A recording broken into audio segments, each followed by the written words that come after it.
Hello listeners, welcome to Shri audio stories. అందరూ ఎలా ఉన్నారు?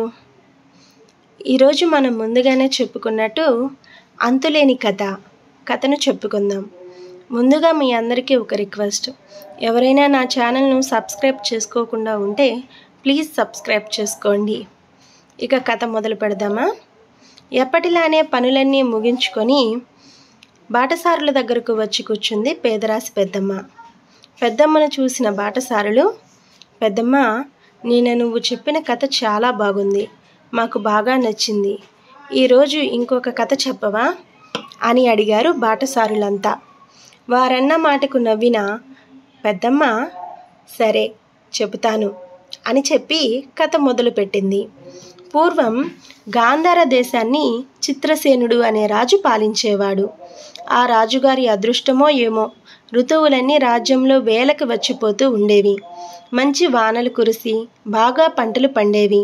పౌరులంతా క్షేమంగా హాయిగా జీవించేవారు. సమస్యలు ఉండేవి కావు. తాతలు తండ్రులు ఆర్జించి పెట్టడంతో కోశాగారం కూడా నిండుగా ఉంది. ఫలితంగా రాజుగారికి పని లేకుండా పోయింది.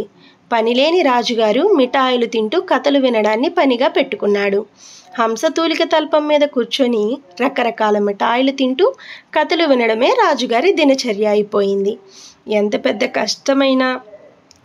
పెద్ద కథ అయినా పర్వాలేదు, ఎన్ని గంటలైనా పర్వాలేదు, వినడానికి రాజుగారు సిద్ధం. కథ లేకపోతే చెప్పేవారు అలసిపోవాలి కానీ వినే రాజుగారు మాత్రం అలసిపోయారన్నది ఎప్పుడూ ఎవరు వినలేదు, కనలేదు.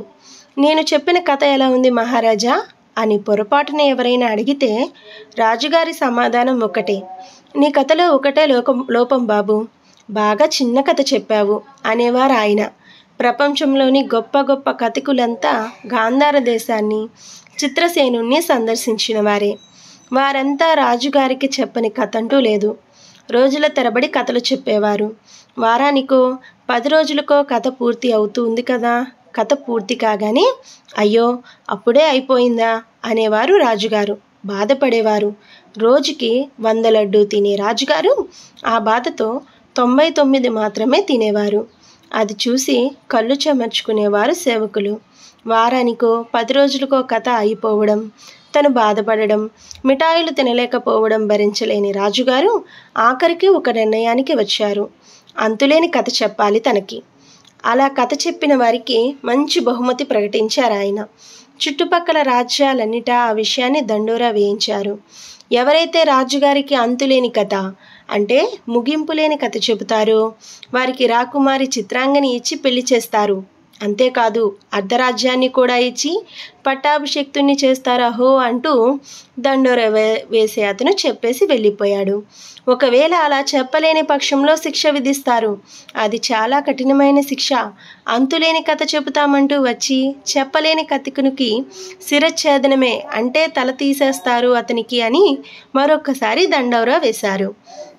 ఉత్సాహం కనబరిచే కథకుల కోసం రాకుమారి తైలవర్ణ చిత్రాన్ని కూడా పలు రాజ్యాలలో విడుదల చేశారు. రాకుమారి గొప్ప సౌందర్య రాశి, మహా అందగత్తె అనుకున్నారు చిత్రాన్ని చూసిన వారంతా. ఆమెను సొంతం చేసుకునేందుకు ఎంతకైనా తెగించవచ్చునన్నారు యువకులు. తెగించి తలలు పోగొట్టుకున్న వారు కూడా ఉన్నారు. ఒక యువకుడు చాలా కష్టపడి 100 రోజులకు సరిపోయే కథను అల్లుకున్నాడు. రాజును సమీపించి కథ చెబుతానన్నాడు. చెప్పు అన్నాడు రాజు. యువకుడు కథ చెప్పసాగాడు. రాత్రి పగలు నిద్ర నీరు కరువై కథ చెప్పడంతో 100 రోజుల కథ సగం రోజులకే పూర్తయిపోయింది. కథ పూర్తయిపోయింది. అప్పుడే అయిపోయిందా అడిగాడు రాజు. తన అసంతృప్తిని వ్యక్తం చేశాడు అతను. ఆ అసంతృప్తికి యువకుడు బలైపోయాడు. అతని తల తెగి నేల మీద పడిపోయింది. కథ వినకపోతే రాజుకి నిద్రాహారాలు ఉండవు. అనారోగ్యానికి గురవుతాడు అతను. కథ విని తీరాల్సిందే అతను. అయితే కథ చెప్పేందుకు ఏ ఒక్కరూ సాహసించి రావట్లేదు. పదే పదే బహుమతిని ప్రకటిస్తున్నా కూడా ఫలితం లేకుండా పోయింది. పరిష్కారం కోసం తలలు పట్టుకొని కూర్చున్నారు మంత్రి సామంతులు. అప్పుడు వచ్చాడు ఓ యువకుడు. అతని పేరు వర్ధనుడు. రాజుకి కథ చెబుతానన్నాడు అతను. అందంగా ఉన్నాడు వర్ధనుడు. మంచి తేజస్సు అతనిలో ఉంది. ఆశకు పోయి ప్రాణాలను పణంగా పెడుతున్నాడు అనుకున్నది అతను చూసిన రాకుమారి. రాకుమారి వర్ధనుడి దగ్గరకు వచ్చి, నా మాట వినండి, మీరు రాజుగారికి కథ చెప్పకండి, మీకేదైనా అయితే నేను తట్టుకోలేను అన్నది వర్ధనుడి వైపు ప్రేమగా చూస్తూ రాకుమారి.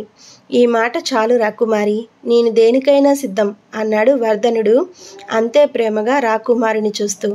చెప్పిన మాట వినండి, మిమ్మల్ని నేను పోగొట్టుకోలేను, కన్నీరు పెట్టుకున్నది రాకుమారి. ఆ కన్నీటిని కొనగోట తుడిచి ఇలా అన్నాడు వర్ధనుడు, రాకుమారి, మీ ప్రేమ, మీ కన్నీరే నాకు శ్రీరామ రక్ష. మంత్రి సామంతుల సహా రాజును చేరుకున్నాడు వర్ధనుడు. చేతులు కట్టుకొని నిల్చున్నాడు. మహారాజా, మీకు కథ చెప్పడానికి ఇదిగో ఈ యువకుడు వచ్చాడు అని చెప్పారు అక్కడున్నవారు. కథ చెప్పడానికి ముందు మన షరతులు ఆ యువకునికి వివరించండి ఆజ్ఞాపించాడు రాజు. వర్ధనుడికి షరతులన్నీ వివరించారు. నువ్వు గెలిస్తే రాకుమారి సహా అర్ధరాజ్యం నీదవుతుంది, ఓడిపోతే నీ తల తెగి కింద పడుతుంది అన్నారు వారు. అందుకు అంగీకరించాడు వర్ధనుడు. కథ చెప్పేందుకు సిద్ధమయ్యాడు. మిఠాయి అందుకొని వినేందుకు చెవులొగ్గాడు రాజు. కథ ఇలా చెప్పసాగాడు వర్ధనుడు. అనగనగా ఒక రాజు. ఆ రాజుకు మిఠాయిలంటే మహా ఇష్టం. లేచింది మొదలు మిఠాయిలు తినడమే అతని పని. ఆ కారణంగా రాజ్యంలోని పంచదారనంతా బస్తాలకెక్కించి గిడ్డాంగిలో భద్రపరిచారు ఉద్యోగులు. పెద్ద పెద్ద ఇనుప తలుపులు వేసి తాళాలు పెట్టారు. రాజుగారిలాగే చీమలకు కూడా పంచదారంటే పంచ ప్రాణాలు. అయితే రాజ్యంలో ఎక్కడా ఒక్క పంచదార పలుకు కూడా కనిపించలేదు. వెతికి వెతికి వేసారిపోయాయి అవి. ఆఖరికి గిడ్డాంగిలో పంచదార ఉన్న సంగతి తెలుసుకున్నాయి. లోనికి వెళ్దామంటే ఎక్కడ ఎలాంటి దారి వాటికి కనిపించనే లేదు. గట్టిగా మూసుకొని ఉన్న అంత ఎత్తున ఉన్న ఇనప తలుపులను చూసి గుండెలు బాదుకున్నాయి. చీమలు గోల పెట్టాయి. చీమలు గుండెలు బాదుకోవడం, గోల పెట్టడం రాజుగారికి నవ్వు తెప్పించింది. నవ్వాడతను. తరువాత ఏమైంది అడిగాడు రాజు. తరువాత ఏమైందంటే, ఓ రాణి చీమ గిడ్డాంగిలోకి వెళ్లేందుకు ఒక చిన్న సందు కనిపెట్టింది. సాహసించి లోనికి వెళ్ళింది. వేలాది పంచదార బస్తాలు చూసి పొంగిపోయింది. ఓ బస్తాకి అతి కష్టం మీద చిన్న రంధ్రం చేసింది. ఓ పంచదార పలుకుని లాగి నోట కరిచింది. వ్యయ ప్రయాసలను వచ్చి దానిని బయటకు తెచ్చింది రాణి చీమ. రాణి చీమ నోట పంచదార పలుకు చూసి ఆనందించాయి మిగిలిన చీమలు. రాణి చీమకు జేజేలు పలికాయి. తాము కూడా పలుకుల్ని సాధించేందుకు గిడ్డాంగిలోనికి ప్రయాణించేందుకు సిద్ధమయ్యాయి మిగిలిన చీమలు. సిద్ధమైన చీమలకు గిడ్డాంగిలోనికి ఎలా వెళ్ళాలి, ఏ బస్తాకి రంధ్రం ఉన్నది అన్నీ వివరించింది రాణి చీమ. ఒక్కొక్కరే వెళ్ళి ఒక్కొక్క పలుకునే తీసుకురావాలని చెప్పింది రాణి చీమ. అలాగే అన్నాయి మిగిలిన చీమలు. చీమ తర్వాత చీమగా ఒక్కొక్కటి అవి గిడ్డాంగిలోకి వెళ్ళసాగాయి. ఒక్కొక్క పలుకుని బయటకు తీసుకుని రాసాగాయి. బాగుంది బాగుంది తరువాత ఆసక్తిని కనుపరిచాడు రాజు. పలుకుని బయటకు తీసుకుని వస్తున్నాయి చెప్పసాగాడు వర్ధనుడు. రోజులు గడుస్తున్నాయి, వారాలు గడుస్తున్నాయి, నెలలు గడుస్తున్నాయి. ఒకే మాట చెబుతున్నాడు వర్ధనుడు. చీమ తరువాత చీమగా ఒక్కొక్కటి గిడ్డాంగిలోకి వెళ్తున్నాయి చీమలు. ఒక్కొక్క పంచదార పలుకుని బయటకు తీసుకుని వస్తున్నాయి. సంవత్సరం గడిచింది, 2 సంవత్సరాలు గడిచాయి. వర్ధనుడిది అదే మాట, మరో మాట లేదు. చీమ తరువాత చీమగా ఒక్కొక్కటి వెళ్తున్నాయి చీమలు. ఒక్కొక్క పంచదార పలుకుని బయటకు తీసుకుని వస్తున్నాయి. రాజుకు కోపం వచ్చింది. గట్టిగా అరిచాడిలా. ఒక్కొక్క చీమ వెళ్తుంది, ఒక్కొక్క పంచదార పలుకు బయటకు తీసుకువస్తుంది. బాగానే ఉంది, తర్వాత ఏమిటి? ఆవేశపడకండి మహారాజా, అలా అరిస్తే ఎలా? గిడ్డాంగిలో వేలాది పంచదార బస్తాలు ఉన్నాయి. అవన్నీ ఖాళీ కావాలి కదా. 2 సంవత్సరాలుగా కష్టపడి చీమలన్నీ ఇప్పటికీ ఒకే ఒక బస్తాని ఖాళీ చేశాయి. ఇంకా చాలా ఉన్నాయి, అవన్నీ అవ్వాలి కదా. అయిన తరువాతే మిగిలిన కథ మొదలవుతుంది అన్నాడు వర్ధనుడు. ఓరి నాయనో, అంతవరకు ఒక్కొక్క చీమ వెళ్తుంది, ఒక్కొక్క పంచదార పలుకు బయటకు తీసుకువస్తుందన్నమాట. నువ్వు చెబుతావు అంతేనా అని అడిగాడు రాజు.